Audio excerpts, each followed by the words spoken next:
Walter Hugo Cury é o maior cineasta brasileiro. Vou começar essa conversa falando uma coisa aparentemente contraditória, né, com o tema da conversa, aparentemente paradoxal, porque eu pessoalmente acho uma grande bobagem, né, essa coisa de procurar definir qual é o maior, né, qualquer coisa, né? Se a maior banda de todos os tempos são os Beatles, o Pink Floyd, ou Led Zeppelin, se é Pelé ou Maradona, se o maior compositor é Bach, é Mozart, é Beethoven, é Platão, Aristóteles ou Kant. Eu acho que isso não leva a nada, né? É um título que não vai fazer diferença, né? Não é um prêmio que alguém vai ganhar. Eu acho que realmente é uma discussão meio inútil, né? Meio estéril. Mas com relação, né, a essa conversa, né, ao Walter Hugo Cury, isso, né, me tocou e eu comecei a refletir sobre isso porque eu estava vendo umas coisas, né, estudando umas coisas, vendo um material pela internet, e eu me deparei com um estudioso, um crítico. Eu não vou mencionar o nome porque eu não vou debater com ele, né, nem me aprofundei, né, nos seus argumentos, né, mas foi só um mote, né, para eu começar a pensar essas coisas. E esse estudioso falou, e também falou de uma forma breve, dizendo que tinha um livro onde ele explicava isso, então eu realmente não fui atrás. Mas ele falou o seguinte: Walter Hugo Cury é o maior cineasta brasileiro. E ele foi além, né? Ele falou: Walter Hugo Cury é o maior cineasta brasileiro de longe, né? Com larga vantagem. Aí eu ouvi aquilo e falei, pensei comigo, mas o Cury? Walter Cury é o maior? E isso me instigou a pensar, né, a tentar entender que motivos teria alguém, né, para afirmar que o grande cineasta brasileiro de todos os tempos é o Walter Hugo Cury. Então, isso é que motivou, né? Eu comecei a pensar a partir dessa afirmação que eu escutei. E porque se perguntassem para mim, embora, como eu disse, nunca tinha parei para pensar nisso, né? Nunca tinha parado para pensar nisso, mas se alguém me perguntasse, sei lá, numa conversa, numa entrevista, Lúcio, na sua opinião, qual é o maior cineasta de todos os tempos, né? Eu responderia sem o menor problema, sem pensar muito, tranquilamente, eu responderia Nelson Pereira dos Santos. Eu não teria muito problema em responder isso, né? Se fosse perguntado antes disso tudo, né? E se pedissem para eu justificar a minha resposta, eu daria 3 argumentos que eu considero muito fortes, muito bons. E assim, eu daria também tranquilamente esses argumentos e ficaria, né, defenderia numa boa meu ponto de vista, né? Primeiro argumento seria da longevidade, né, da presença, né, do Nelson Pereira na cena do cinema brasileiro durante mais de 6 décadas. Não é uma carreira extensa e que produziu uma obra monumental, né? Uma obra colossal. O primeiro curta do Nelson foi em 1949. O último filme que ele realizou foi em 2012. Isso daí dá 63 anos. né? Primeiro longa em 1955, né? Então é uma figura que presente, né? E presente como protagonista, né? Na cena do cinema brasileiro em mais da metade da sua história, né? Nelson está lá, né? O segundo argumento, que eu acho que também muito forte, é que consensualmente, né, de forma unânime, os cineastas, né, do núcleo duro do cinema novo, né, consideram, proclamam Nelson Pereira dos Santos como sendo um grande mentor, né, desse movimento, como tendo sido, né, o paradigma, né, que foi a partir do qual, né, o cinema novo, enquanto movimento, se estabeleceu. E tem um cineasta que é considerado, né, o guru, o mentor, o pai de todos, né, dentro do movimento, que por sua vez é considerado por muita gente no Brasil e fora do Brasil, né, gente do quilate de Coppola, Scorsese, como um movimento mais importante do cinema brasileiro e um dos movimentos importantes do cinema mundial, que é o cinema novo, tem o Nelson Pereira como seu grande guru, né? o seu norte. Né? E eu acho que isso é um argumento também forte, né? Para o meu ponto de vista, de quem estaria defendendo, né, a tese de que o grande cineasta brasileiro é o Nelson Pereira. E por fim, eu faria menção ao fato de que Nelson Pereira é o realizador de duas obras absolutamente icônicas, né, fundamentais do cinema brasileiro, que figuram em qualquer antologia que se queira fazer da história do cinema brasileiro. Esses dois filmes, tem dois filmes, pelo menos, né, do Nelson Pereira, que tem que figurar necessariamente, né, que é o Rio 40 Graus, o primeiro filme do cinema novo, mas o primeiro filme do cinema novo que foi feito antes do cinema novo existir enquanto um movimento, né, enquanto uma unidade, não é?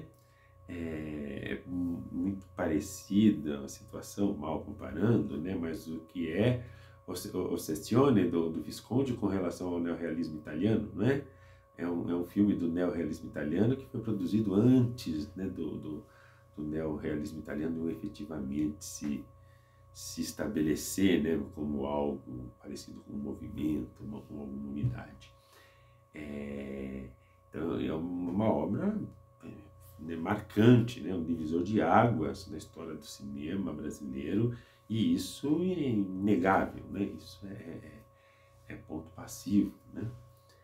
E ele também, né, dirigiu e roteirizou o Vidas Secas, né, a partir da obra do Graciliano Ramos, que é um verdadeiro, que é um clássico, que é um filme, né, maravilhoso em todos os sentidos, né, que é um filme bem absolutamente antológico, que é mencionado, né, em qualquer lista que se queira fazer dos filmes fundamentais, né, do cinema brasileiro. E então eu ficaria muito tranquilo, né, com a minha posição. E se nessa conversa, que se tivesse ocorrido, né, eu ainda fosse contraposta a minha posição à opinião de alguém que dissesse que não, o maior cineasta é o Cury, eu falaria assim, o Cury? Por que o Cury, né? E também acho que, e aí talvez tecesse alguns argumentos não positivos, né, para defender a posição do Nelson, mas negativos para dizer por que eu acho que Cury não mereceria esse título. Primeira, né, coisa que eu mencionaria é que, poxa, enquanto esses caras estavam querendo fazer uma coisa nova, indo lá, filmar na rua, filmar uma realidade, né, que não era a realidade focada pelo cinema, pela cultura,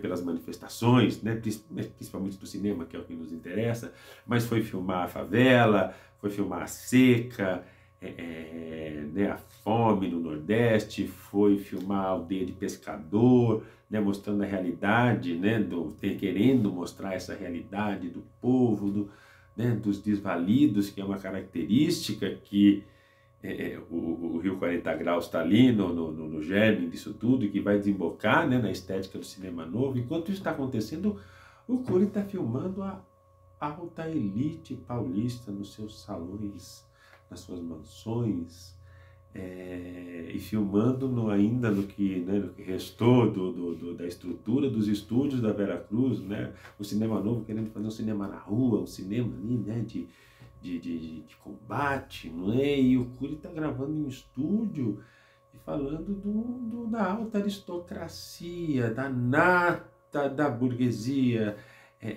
paulista, e, né, nas suas mansões, com seus carrões, com as suas mulheres maravilhosas, né, com aquele ambiente, né, absolutamente elitista, né, que é marcante na obra do Cury.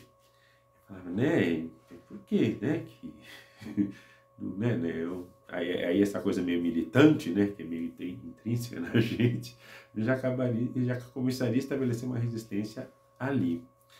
E também, né, mencionaria, naquele momento em que, nos anos 70, não é? Uma série de fatores, AI-5, censura, a barra pesada política, e por um outro lado uma certa liberdade para explorar o erotismo, né? Para explorar o erotismo machista, né, masculino, né, botar mulher pelada, botar simulação de sexo para vender cinema, não é? É um momento onde o mercado funciona, as pessoas iam no cinema, o homem, né, adulto, ia no cinema e estourava de bilheteria os filmes, mas porque ia para ver a mulherada nua, né, aquelas mulheres que estavam na novela, na televisão, né, praticamente diariamente, né, elas podiam ser vistas nuas e simulando cenas de sexo no cinema, né? E o que fez com que, né, o advento da pornochanchada e o cinema nesse momento foi rentável, né? Fazia dinheiro porque tinha bilheteria, mas ninguém, em geral, estava lá querendo propriamente ver o drama psicológico do Cury, mas estava querendo ver a Kate Hansen, a Lillian Lemert maravilhosa, a Selma Grey, essas mulheres lindas, maravilhosas, nuas, né, na tela. Então, enquanto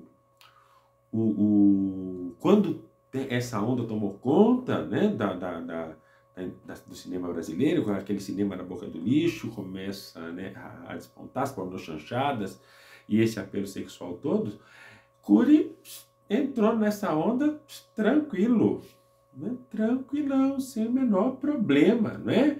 E enquanto, né, Nelson Pereira, nesse mesmo período ali, estava revendo clássicos da literatura, né? Tenda dos Milagres, Terceira Margem do Rio, Memória do Cárcere, né? Fez filme do Verdade, né, do milionário José Rico, né, mas enquanto o Nelson estava fazendo esse cinema, né, com a literatura, com essa coisa toda, o Cury estava fazendo Prisioneiro do Sexo, Convite ao Prazer, Eros, a Deusa do Amor, Amor Estranho Amor, aquele filme que fica até hoje, é muito comentado, que a Xuxa aparece nua numa cena com uma criança. Cury mergulhou nessa onda aí do erotismo e do vender o cinema pelas mulheres, não é? E os filmes dele são um desfile de mulheres lindas e nuas, que rendeu a ele, né, muita bilheteria, né? de fato. Então eu tenho meio que contra-argumentaria, né, com relação ao Cury, fazendo menção a isso, né, que continuaria, né, ali com firme na minha posição de que o grande cineasta brasileiro é o Nelson Pereira dos Santos. Mas como essa conversa não aconteceu, né, nunca ninguém perguntou para mim, né, quem eu achava que era o grande cineasta também, né, e nessa discussão ninguém se contrapôs afirmando ser o Cury, na realidade o que eu vi foi uma opinião de que o Cury era de longe o grande cineasta brasileiro, e isso me deixou curioso, né? E eu resolvi revisitar a obra de Walter Hugo Cury, que eu conhecia praticamente de ponta a ponta, né? Eu assisti esses filmes do Walter Hugo Cury ali nos final dos anos, segunda metade dos anos 80, com o advento do videocassete, das locadoras, né? O meu pai gostava desses filmes, e quando muitos desses filmes foram lançados nos anos 70, eu não tinha idade para ir no cinema para ver isso, né? Então eu acabei assistindo em videocassete em casa, mas assisti todos esses da década de 70, da década de 80. E depois, mais tarde, acabei vendo também A Ilha, A Noite Vazia, já na faculdade, né? Naquela onda de conhecer um cinema mais cult, né? Mas há muito tempo que não via Walter Hugo Cury, e tá tudo disponível no YouTube, maravilha, né? Fui revisitar a obra do Cury para tentar entender que motivos alguém teria, um estudioso teria, para dizer que o Cury é o maior cineasta brasileiro. E ali, não é, já começou a me ficar claro, e ficou muito claro depois, né, de assistir uma dezena de filmes novamente, que o Cury tem uma coisa que só os grandes artistas têm. Não estou falando nem propriamente os grandes cineastas, mas os grandes artistas de uma maneira geral. Walter Hugo Cury tem uma assinatura. A assinatura não é um estilo, né? Porque estilo pode ser copiado, né? Estilo pode ser reproduzido, e um estilo pode ser compartilhado por mais de um artista que tem estilos, né, semelhantes ou mesmo estilo. A assinatura é uma coisa muito pessoal, né? Quando você vê a obra, você já identifica que aquela obra está associada a um determinado autor, independentemente do estilo, né? Ele pode ser um drama, uma comédia, um filme épico, e você consegue identificar, não é? Que tem esse tipo de assinatura, né? Uma coisa que tem Caravaggio, que tem, né? Não que eu esteja colocando o Cury nesse patamar, né? No plano da arte, mas é uma coisa que tem no Van Gogh, né? Uma coisa que tem no Almodóvar, né? Uma coisa que tem no Debussy, ou seja, uma característica muito peculiar, né, de alguns artistas que conseguem deixar essa assinatura na sua obra, né? E também, quer dizer, não é a reprodução de um formato que deu certo então a produção de mais do mesmo, né? Não é isso também a assinatura, não é? São obras novas, diferentes, que acrescentam, não é? Mas a marca do artista está lá presente. E Cury foi um cara que bebeu em fontes, né? Ele se inspirou muito em Bergman, né? Tem Pasolini ali, ele se inspirou no cinema de arte, né? No cinema psicológico. Ele tem boas referências e não faz um pastiche desses caras, né? Justamente a gente consegue identificar uma assinatura peculiar, né, que torna o Cury um cineasta especial, no mínimo, né? Uma outra coisa é que os filmes do Cury são verdadeiras obras de arte, né? Um apelo estético fabuloso, né? Justamente porque ele trata alta elite, essa alta burguesia, mas a gente está falando de uma elite, né? Não que sejam menos burgueses, fossem menos burgueses safados que os atuais, mas a gente está falando de uma elite num tempo em que, pelo menos, né, do ponto de vista que o Cury retrata, em que é chique ser culto, né? É chique conhecer os clássicos, né? É chique lidar com psicanálise, né? É chique conhecer filosofia, é chique ter obras de arte e saber conversar sobre obras de arte, é chique visitar museus, não é? É chique conhecer os clássicos. Então, esses salões, essas mansões que o Cury retrata, junto com a sua fotografia, com a sua ambiência, são obras de arte, obras arquitetônicas, né? Mansões, mas o tempo todo ele está trabalhando isso de uma maneira muito artística, muito bela, né? Esteticamente muito resolvida. E as mulheres maravilhosas, né, do que o Cury coloca no filme compõem, né, esses ambientes como verdadeiras obras de arte que realmente de rara, né, sensibilidade, e isso faz parte desta assinatura, né, da qual eu estou falando.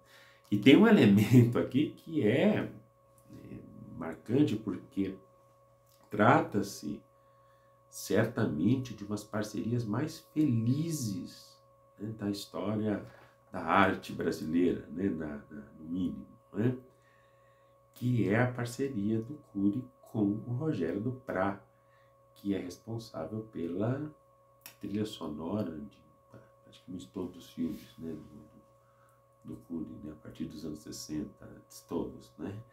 E o Duprat, que é um gênio também, né, mas compondo, né,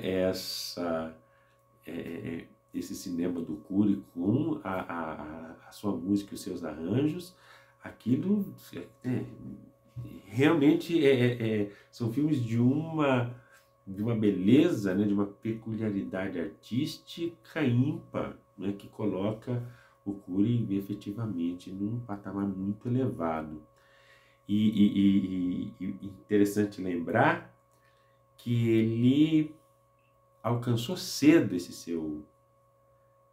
essa sua assinatura, né? Acho que ele tem 3 filmes ali nos anos 50, ali, que ele está tateando.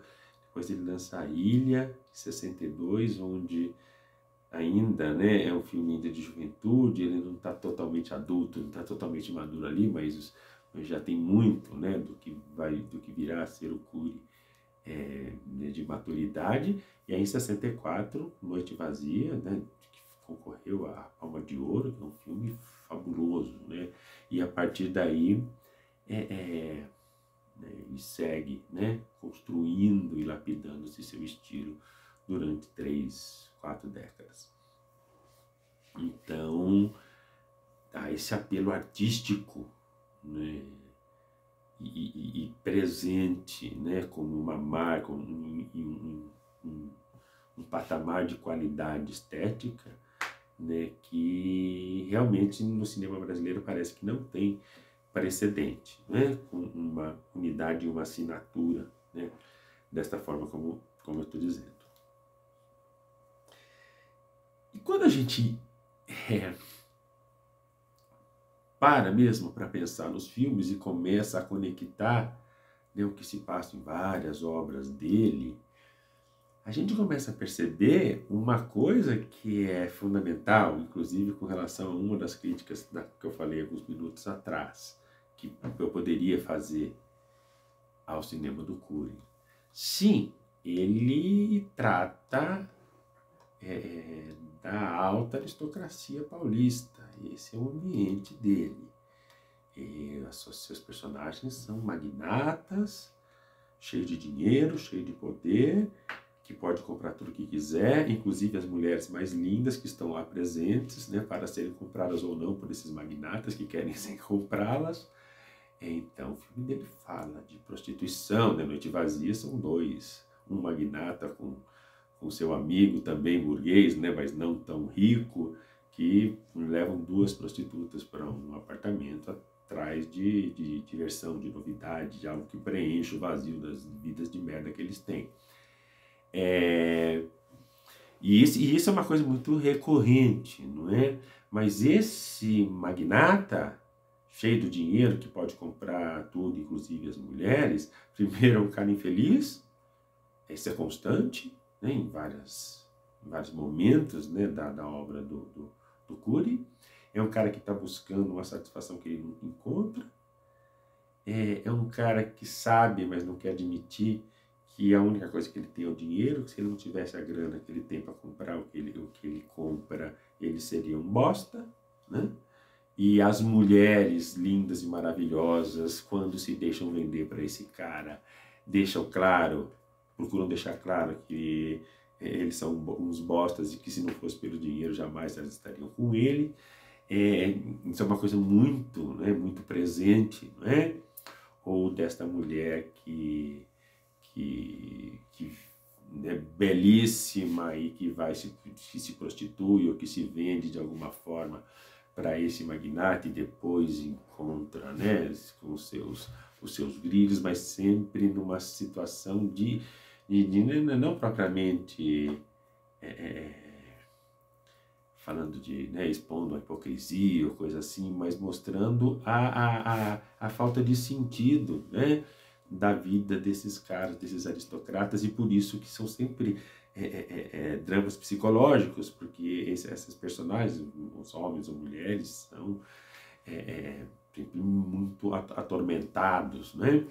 A gente vai encontrar, né, situações de incesto sugerido, né, na obra do Cury, muito presente, ou seja, ele trabalha sim essa aristocracia, mas não como alguém falando, olha, como diz o Caetano, como são lindos os burgueses, né? Não é essa, né? Ele tenta mostrar um lado mais sombrio, né? Disso, mostrando justamente a pequenez, né? do que sobra do ser humano, né? para desse ser humano, desse macho adulto branco que compra porque pode, né? A dependência que ele tem desse poder que não lhe é intrínseco, né? Não lhe é próprio, mas é virtude, né? Dessa conjuntura que o torna detentor de riquezas, enquanto outros não as têm. Então, a gente já começa a perceber que talvez simplesmente de maneira simples, né? De maneira simplista, dizer, é um burguês alienado que está falando da burguesia, enquanto o cinema de resistência mesmo está lá mostrando a realidade, é meio relativo, não é? Porque o Cury tem o seu nicho, né? E tem a sua perspectiva, que não é propriamente a de culto, né, a essa condição, né, do aristocrata, mas é de mostrar as limitações, né, e a pobreza interior na qual eles estão submetidos. Uma outra coisa que também, e essa, né, denota um elemento de genialidade, né, na obra do Cury, com relação também ao que eu mencionei agora há pouco, sim, né, ele nadou de braçada na onda da pornochanchada, né, embora ele nunca tenha feito comédias, né, ele sempre fez dramas psicológicos, mas o Convite ao Prazer, né, o Eros, a deusa do amor, aquelas mulheres, claro, ele abusou disso, né, das mulheres mais lindas, nuas, simulando cena de sexo, e isso levou muita gente para o cinema para assistir seus filmes e possibilitou, por conta desse sucesso e da bilheteria e da carreira que ele tinha, não é, conseguir financiamentos da Embrafilme para rodar e conseguir bilheteria, ou seja, ele nadou de braçada nisso tudo. Mas é importante a gente levar em conta e que ele usa isso a seu favor, Primeiro porque ele já fazia um tipo de filme adulto, né? Mesmo quando essa cena, né? Se bem que a Norma Bengel aparece nua, com os seios de fora, a Odete Lara nua, as costas, né? Não chega a mostrar os seios já em 64, no Noite Vazia, mas independentemente, né, dessa exploração da nudez e do sexo sugerido, os temas do Cury são temas adultos desde sempre, né? Dois caras que levam duas prostitutas para o apartamento, os três mulheres lindas que estão de saco cheio com o seu trabalho no escritório e montam um puteiro, um apartamento onde elas recebem os altos magnatas, ou seja, esses temas estão ali presentes, né? Ou nas Amorosas tem ali uma relação de amor incestuosa, proibida e sugerida, é só sugerida, entre dois irmãos. Ele já trabalhava isso antes, né, do advento dessa nudez, dessa exploração sexual, mas ele usa isso ao seu favor e num sentido que acaba sendo extremamente transgressor com relação ao que exigia a indústria. Porque sim, você vai ver a Lillian Lambert, maravilhosa, com 35 anos de idade, acho, junto com a Kate Hansen, absurdamente linda, maravilhosa, com 20 anos de idade, numa cena de um sexo a três, elas nuas e transando em três no homenagem, e no final das contas, o que era para ser uma coisa absolutamente excitante, né, para o pessoal no cinema ficar excitado e bater punheta e o caralho, acaba sendo uma cena tensa, uma cena que envolve personagens que estão passando por grilhos psicológicos fodidos e que, então, é uma coisa pesada, é uma coisa ao mesmo tempo belíssima, né? Com a música do Duprat ali embalando. Então, ele usa isso, né? Mas ele usa isso para produzir outras coisas que não aquilo que a pornochanchada, em princípio, está querendo produzir, né? Que a ditadura teve... consentia isso de bom grado, porque enquanto esse cara está lá no cinema, né, se masturbando, ele não está pensando em tomar o poder e fazer revolução, mas o Cury trabalha essa... Ele introduziu naturalmente isso, né, no seu repertório, né, essa exigência dos produtores, essa exigência do mercado, mas ele usou, continuando fazendo aqueles filmes com a sua assinatura. Né? Ele continuou explorando, seja do ponto de vista estético, seja do ponto de vista da estrutura psicológica dos personagens, seja do ponto de vista do conteúdo adulto, onde tem adultério, onde tem traição, onde tem todos esses elementos, né, que já estavam presentes na sua obra já há algum tempo, mas ele usa isso ao seu favor e continua sendo Walter Hugo Cury.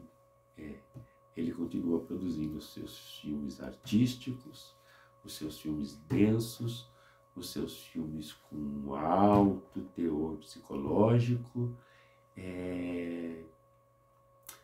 e nadando de braçada na onda da pornochanchada, né, do mercado da pornochanchada, né, do cinema que se sustentava às custas das beldades que apareciam na novela, na televisão, né, todo dia, e que podiam ser vistas nuas nas telas do cinema. Então, não sei, né, como disse, sempre não é importante, né, não é relevante, né, definir quem é o maior, né?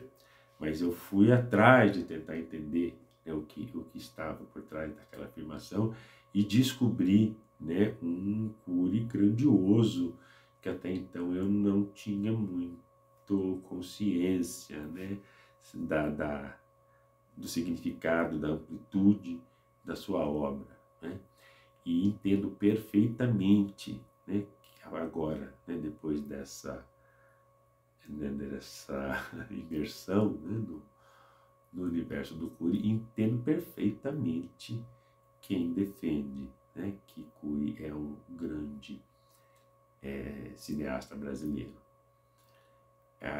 Continuo achando que Nelson Pereira foi o mais influente, eu acho que isso é dado, né? Ele foi mais... ele agregou mais, né, ao seu entorno, não é? Isso acho que é inegável, mas a obra do Walter Hugo Cury, enquanto tal,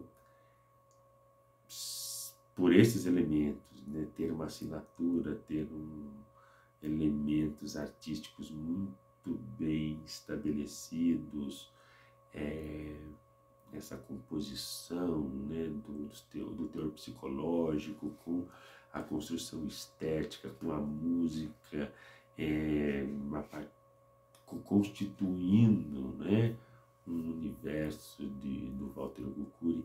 Eu acho que nenhum outro cineasta brasileiro tem nada parecido, e são poucos os cineastas, né, de modo geral, né, no mundo, que chegaram a produzir uma obra desse quilate.